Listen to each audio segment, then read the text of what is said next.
আমরা প্রতিবেশী পাল্টাতে চাই না, কিন্তু এই বাংলাদেশের রাজনীতিতে প্রতিবেশীর দেশে যারা খবরদারি করতে চায় তাদেরকে আমরা মাওলানা ভাসানীর সুরে সালামের মতো করে বিদায় জানিয়ে দেব। বিধবা ভাতার কার্ডের টাকা আমার মা বোনেরা বুঝে পায় না। তোমরা যে ফ্যামিলি কার্ডের টাকা তাদের কাছে পৌঁছায় দিবা, তার কি কোনো গ্যারান্টি আছে? আমরা এই বন্টনটাকে সঠিক করতে চাই। আমরা ন্যায্য হকদারদের কাছে পৌঁছাতে চাই। আমরা ন্যায় বিচার চাই। আমরা যার যেটা হক তাদের কাছে পৌঁছাতে চাই।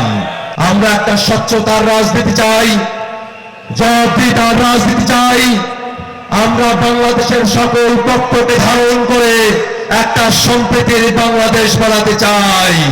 এবং পূর্বাঞ্চলের মানুষেরা আমরা উন্নয়ন বৈষম্যের শিকার।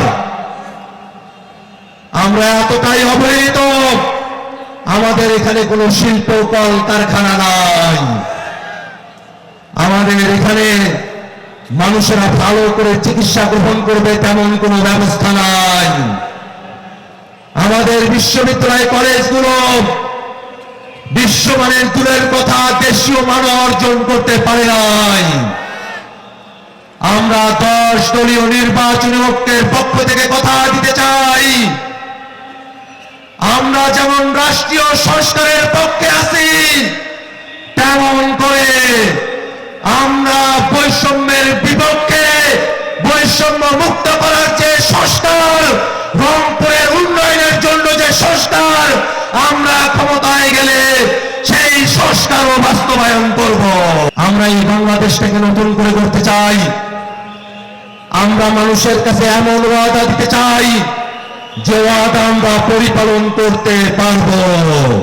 দেশের অর্থনীতিকে খাদের কিনারে ফেলে দেওয়া হবে না, প্রতিশ্রুতি রক্ষা করা হবে না এমন কার্ডের কথা বলে জনগণকে ধোঁকা দেওয়া আমাদের কাজ না।